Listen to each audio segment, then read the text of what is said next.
आई रेसिपीमध्ये सगळ्यांचं स्वागत आहे। आज आहे ना आपण मूग मटकीचं म्हणजे झटपट होणारं कालवण करणार आहोत। पातळ भाजी, नेहमी आपण सुकीच भाजी करतो, पण ही थोडीशी पातळ खोबरा मसाला टाकून केलेली ही भाजी आपण करणार आहोत। पहिला आपण घेतले कांदा, हे घेतले मूग मटकी, नंतर हे घेतले टोमॅटो, कढीपत्ता आणि हा मसाला। या मसाल्यामध्ये आहे तीळ आहे, खसखस आहे, खोबरा आहे, जिरा आहे आणि थोडीशी कोथिंबीर टाकलेली आणि ही पेस्ट केलेली आहे। ओके, आणि हा आपला आहे लाल मसाला। तर हे सगळं यामध्ये आपण टाकणार आहोत।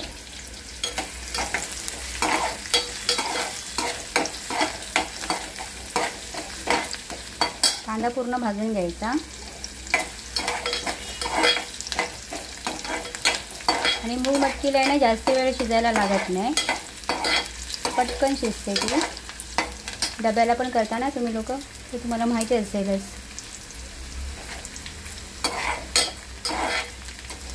आणि मूग मटकीचं माझ्या आहे ना खूप सुंदर आहे ना मूग मटकीचं, म्हणजे आता मी पातळ थोडंसं करून दाखवणार आहे तुम्हाला। पण ह्या मूग मटकीचं जर आपण कालवण म्हणतो, जसं सार किंवा काही लोक जर सालन बोलतात, तर त्या पद्धतीने रस्सा तो तसा केला ना, त्या रस्स्यामध्ये चपाती किंवा भाकरी तूप करून खाल्ली, अतिशय सुंदर, मटणापेक्षाही सुंदर लागते ते।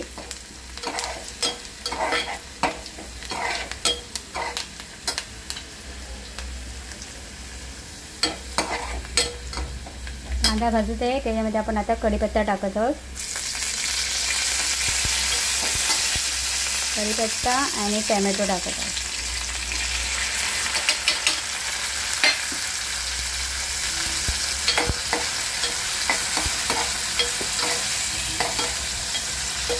हा टोमॅटो आपण मॅश करायचा आहे। मॅश म्हणजे गरम झाला की आपोआप तो नरम होऊन जातो।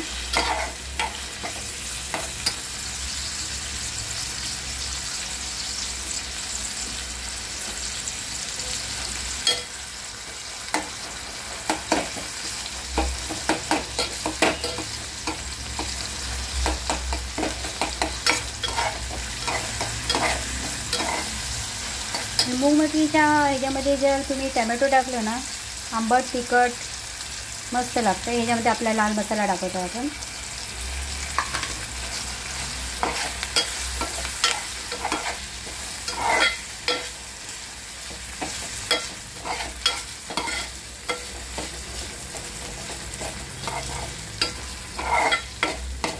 तेलामध्ये नेहमी लाल मसाला टाकला ना, तर ते तेलाचं आहे ना हे तवांग येतो त्या ह्याच्यावर। कुठल्याही भाजीला आपण बघितलं ना, कधी पण तुम्ही भाजी करताना ना, तेलामध्ये लाल मसाला या काय टाकलं ना, हळद टाकली किंवा लाल मसाला टाकला, तर ते तेलावर त्याच्यात तवांग येतो असा भाजीला, भाजीचा लुक चेंज होतो।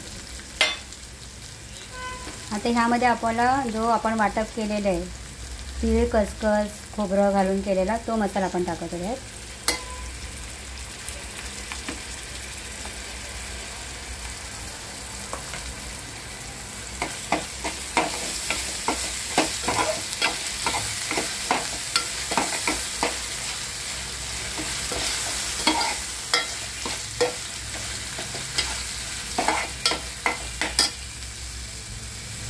जेव्हा तेल सुटलं ना त्याला, आता यामध्ये आपली ही भाजी टाकायची।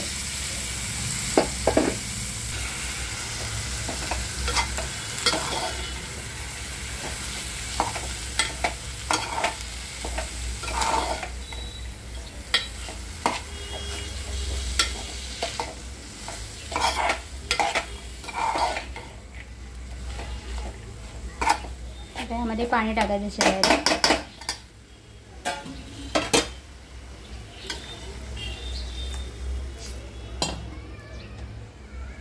तुम्हाला रस्सा भाजी करायची असेल तर रस्सा भाजी करू शकता, किंवा तुम्हाला सुकी भाजी हवी असेल तर सुकी भाजी करू शकता।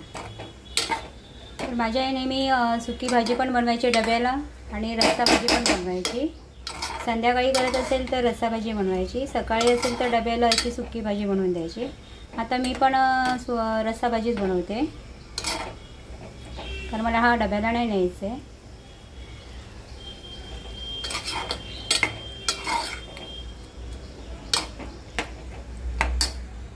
भाताबरोबर पण खाऊ शकतो, चपातीबरोबर पण खाऊ शकतो.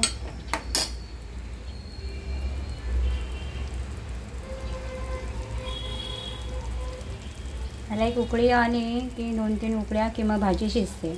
मूग मटकी पटकन शिजते कारण भिजवलेली असते ना आपण, त्यामुळे मग ती पटकन शिजते आणि टेस्टी असते मूग मटकी.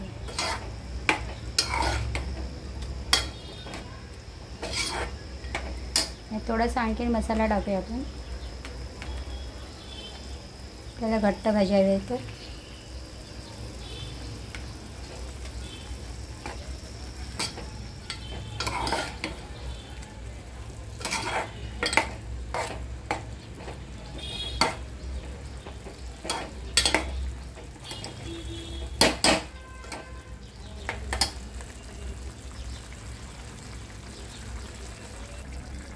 ही बघा मस्त वेगळी शिजलेली भाजी,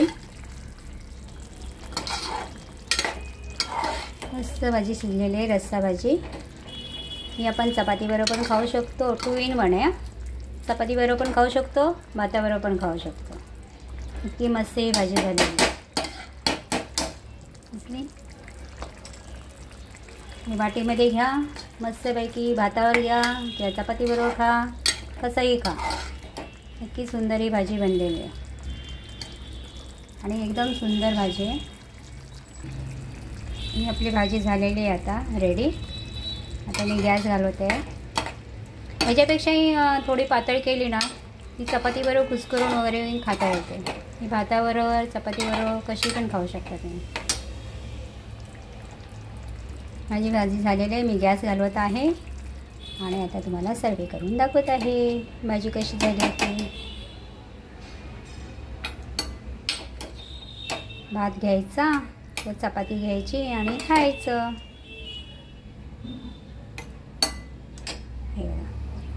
हे सुंदर वाटते ना भाजी, दिसतं.